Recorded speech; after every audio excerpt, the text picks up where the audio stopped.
ओम शांति। आज दिनांक 30 अगस्त 2022 बाबा ने महावाक्य में हम बच्चों को जो शिक्षाएं दी उनका मनन करेंगे। बाबा बोले, मीठे बच्चे, तुम्हें अब लाइट हाउस बनना है। तुम्हारी एक आंख में मुक्तिधाम, दूसरी आंख में जीवन मुक्तिधाम है। तुम सबको रास्ता बताते चलो। बाबा समझाते, तुम्हें अब लाइट हाउस बनना है। तुम्हारी एक आंख में मुक्ति धाम और दूसरी आंख में जीवन मुक्ति धाम है। तुम सबको रास्ता बताते रहो। बाबा ज्ञान सूर्य प्रकटा, अज्ञान अंधेर विनाश। बाबा संगम युग पर आता है। हम बच्चों को अज्ञान अंधकार से निकालकर ज्ञान के सोजरे में ले जाता है और हम बच्चों को इस सृष्टि के परिवर्तन का निमित्त बनाता है। अर्थात बाबा परमात्मा शिव कल्याणकारी, उसकी संतान हम मास्टर कल्याणकारी, जिनका गायन पूजन शालिग्राम के रूप में होता है। तो शालिग्रामों प्रति शिव पिता परमात्मा श्रीमत देते कि तुम अब लाइट हाउस बनो। तुम्हें मिल गया ज्ञान, सुख धाम, शांति धाम, सूक्ष्म वतन, सब नॉलेज बाबा ने आकर दे दी। अब उस नॉलेज को सर्व आत्माओं तक पहुंचाना। जिस प्रकार हम देखते हैं लाइट हाउस से लाइट एक स्थान से दूसरे स्थान पर पहुंचाई जाती है, अंधकार को मिटाकर सोजरा किया जाता है। ऐसे ही हम बाबा के ऐसे नूर बच्चे हैं, ऐसे चैतन्य सितारे हैं जो ज्ञान से, गुण से, शक्तियों से भरपूर हैं। बाबा ने कल वरदान दिया था। बाबा कहे थे कि तीनों में भरपूर बनो, गुणों में, ज्ञान में और शक्तियों में। तो और तीनों का दान करो। तो जितना जितना हम भरपूर बनेंगे, संपूर्ण बनेंगे, उतना उतना लाइट हाउस बनेंगे। एक दो को बाबा का परिचय देंगे, ज्ञान की रोशनी देंगे। बाबा कहते, तुम्हारी एक आंख में मुक्ति धाम और दूसरी आंख में जीवन मुक्ति धाम होना चाहिए।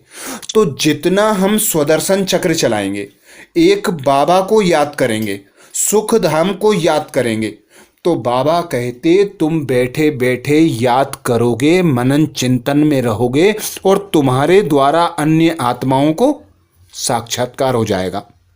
उन्हें मुक्ति धाम और जीवन मुक्ति धाम का पता मिल जाएगा। तो ऐसे ही अब तुम बच्चों को अज्ञान अंधकार मिटाना है, लाइट हाउस बनकर ज्ञान की रोशनी से सारे विश्व को रोशन करना है। सबको मुक्ति धाम, जीवन मुक्ति धाम का साक्षात्कार कराना है। तो बाबा कहते, अब तुम बच्चों को पिता परमात्मा ने रास्ता बता दिया है। अब तुम बच्चे सबको रास्ता बताओ, सबको एक बाप का परिचय दो, सबको कहो कि शिव बाबा आए हैं, स्वर्ग की स्थापना कर रहे हैं। बाबा को याद करने से विकर्म विनाश होंगे और सुख धाम को याद करने से हम स्वर्ग में चले जाएंगे। प्रश्न किया बाबा ने, अविनाशी पद का खाता जमा होता रहे उसकी विधि क्या है? अविनाशी पद का खाता जमा होता रहे उसकी विधि क्या है? उत्तर में बाबा समझाते, सदा बुद्धि में स्वदर्शन चक्र फिरता रहे, चलते फिरते अपना शांति धाम और सुख धाम याद रहे, तो एक तरफ विकर्म विनाश होंगे और दूसरी तरफ अविनाशी पद का खाता जमा होता जाएगा। बाबा कहते हैं तुमको लाइट हाउस बनना है, एक आंख में शांति धाम, दूसरी आंख में सुख धाम रहे। अर्थात बाबा जो हमें ज्ञान की बातें बताते, तो बाबा कहते तुम जानते हो हम स्वदर्शन चक्र फिराते रहते हैं, इससे हमारे विकर्म विनाश होते जाते हैं और हम दूसरी तरफ अविनाशी पद का खाता जमा करते जाते हैं, क्योंकि जो इस समय का गायन है, संगम युग में एक का पदम गुना प्राप्ति होती है। तो बाबा कहते, मैं आकर तुम बच्चों को जो गुण ज्ञान तथा शक्तियों से सजाता हूँ, तुम उनका दान कर, अर्थात लाइट हाउस बनकर सबको रास्ता दिखाते हो, सहयोग देते हो। तो तुम्हारी एक आंख में मुक्ति धाम और दूसरी आंख में सुख धाम प्रत्यक्ष होता है, क्योंकि जितना जितना लगन में मगन होंगे, स्वदर्शन चक्रधारी होकर रहेंगे, उतना उतना बाबा कहते तुम्हारे द्वारा प्रत्यक्षता होगी। तुम्हारा मंत्र है मन मनाभव मध्याजी भव। मन मनाभव अर्थात शांति धाम को याद करना, अपने पिता परमात्मा को याद करना। मध्याजी भव अर्थात सुख धाम विष्णुपुरी को याद करना। तो जितना जितना हम स्वदर्शन चक्र चलाते हैं, एक दो को रास्ता बताते हैं, बाबा कहते चलते फिरते बुद्धि में तुम्हारे शांति धाम और सुख धाम रहता है, तो ऐसी अवस्था बन जाती है कि तुम्हारे द्वारा किसको भी साक्षात्कार होने लगता है। तो यही संगम युग का समय है। वही परमात्मा पिता भोलानाथ आकर हमें अविनाशी कमाई कराते, ऐसे अकुट खजानों का मालिक बनाते जो 21 जन्मों तक अविनाशी अकुट चलते, जिसकी सहज विधि बाबा बताते। अल्फ और बे को याद करना। अल्फ अर्थात मुक्ति धाम, बे अर्थात जीवन मुक्ति धाम। बे माना बादशाही, अल्फ माने अल्लाह। तो एक बाप की याद हो और अपने घर की याद हो और विष्णुपुरी की याद हो, उससे कमाई होती रहेगी, अविनाशी खाता जमा होता जाएगा। गीत सुनाया बाबा ने, जाग सजनिया जाग। बाबा कहते मीठे मीठे बच्चों ने मीठा मीठा गीत सुना। अब जो गाने वाले हैं वह तो जरूर कोई फिल्म के होंगे। ज्ञान के बारे में, देवताओं के बारे में व परमात्मा के बारे में जो कुछ भी नहीं गाते और जानते, वह उल्टा ही गाते रहते हैं। इसको कहा ही जाता है उल्टी दुनिया। अल्लाह अर्थात भगवान बैठ हमें समझाते हैं, तुम तो माया की फांसी पर लटके हुए थे, माया ने सब बच्चों को उल्टा लटका दिया है। बाप आकर सबको सुलटा बनाते हैं।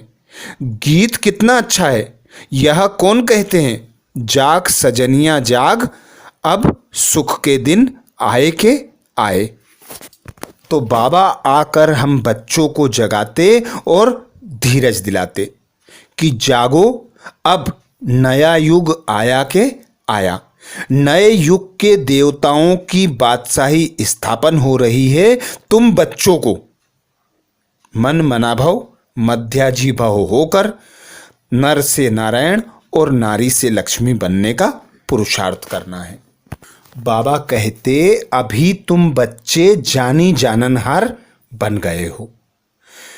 तुम्हारी बुद्धि में सारा चक्र डिटेल में फिरता रहता है। घर में जाने से, संबंधियों का मुख देखने से सब कुछ भूल जाते हो। इसलिए कॉलेज के साथ साथ हॉस्टल रहती है। तुम्हारा यहाँ हॉस्टल भी है। यहाँ तुम पढ़ाई में रहते हो, बुद्धि और गोरख धंधे में जाएगी नहीं। स्टूडेंट के साथ ज्ञान की बातें होती रहती हैं। हॉस्टल में रहने से बहुत फर्क पड़ता है। बाप के पास तो जल्दी जल्दी रिफ्रेश होने के लिए आने चाहिए। ऐसे मत समझो दक्षिणा देनी पड़ेगी, ऐसे को हम मूर्ख समझते हैं। बाबा तो दाता है, देने का ख्याल कभी भी नहीं करना है। यहाँ सर्विसेबल बच्चों को ही रिफ्रेश होना है। तुम बच्चे आते हो बाबा के पास, ऐसे नहीं कोई साधु महात्मा के पास आते हो दक्षिणा देनी है, कभी ऐसे ख्याल नहीं करना। बच्चियाँ आती हैं, उन्हों के पास पैसे हैं क्या? उनको सब कुछ सर्विस स्थान से मिलता है। जिनको अपना भाग्य बनाना होता है वह अपना पुरुषार्थ करते हैं, बाकी तो सब हैं बहाने। नौकरी है, यह है, छुट्टी मिल सकती है, कोई भी कारण बताएं छुट्टी ले सकते हैं। यह कोई झूठ थोड़े ही है, इन जैसा सच तो कोई है नहीं। परंतु बाप का इतना कदर नहीं कितना भारी खजाना मिलता है। बाबा तो कोई दूर नहीं है, कहाँ भी रहते हो अपनी उन्नति के लिए रिफ्रेश होने आ जाना है। रिफ्रेश होने से बहुतों का कल्याण कर सकते हो। तुमको तो सर्विस करनी है, यह है बुद्धि योग बल, वह है बाहुबल। यहाँ हथियार आदि कुछ नहीं है। किसी को दुख नहीं देना, बाबा कहते किसी को दुख नहीं देना है, सबको सुख का रास्ता बताना है। सतयुग और कलयुग में रात दिन का फर्क है। आधा कल्प लग जाता है रावण राज्य को।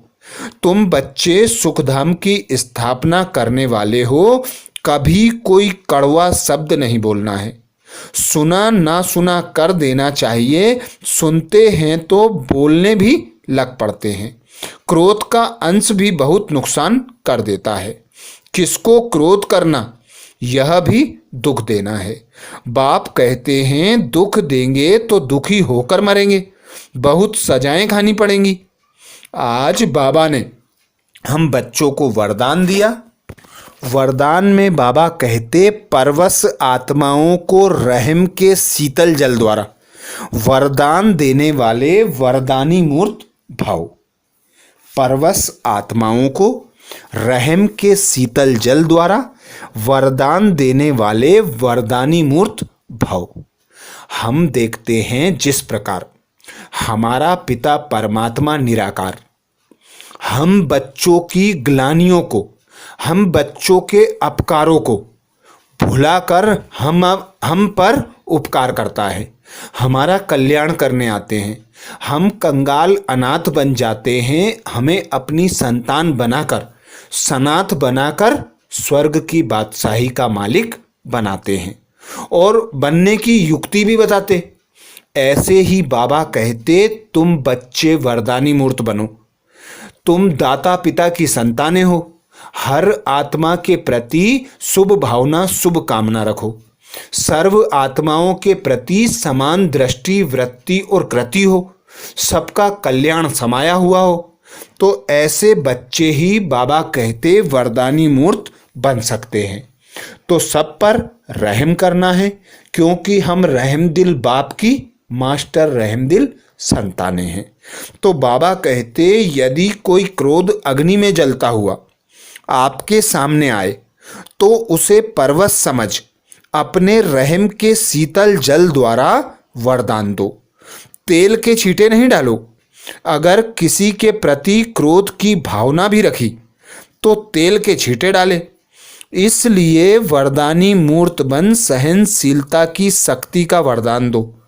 जब बाबा कहते जब अभी चैतन्य में यह संस्कार भरेंगे तब जड़ चित्रों द्वारा भी वरदानी मूर्त बनेंगे। स्लोगन में बाबा कहते परमात्म मिलन मेले की मौज में रहो तो माया के झमेले समाप्त हो जाएंगे। परमात्म मिलन मेले की मौज में रहो तो माया के झमेले समाप्त हो जाएंगे। माया अर्थात पांच विकार, पांच विकार अर्थात देह अभिमान। तो जितना जितना हम देह अभिमान से न्यारे, देह से न्यारे, देह के संबंधों से न्यारे, सुख सुविधा के साधनों से न्यारे होकर देही अभिमानी होकर रहते हैं, एक पिता परमात्मा की याद की लगन में मगन होते हैं, तो माया के झमेले से स्वतः मुक्त हो जाते हैं। अच्छा, ओम शांति।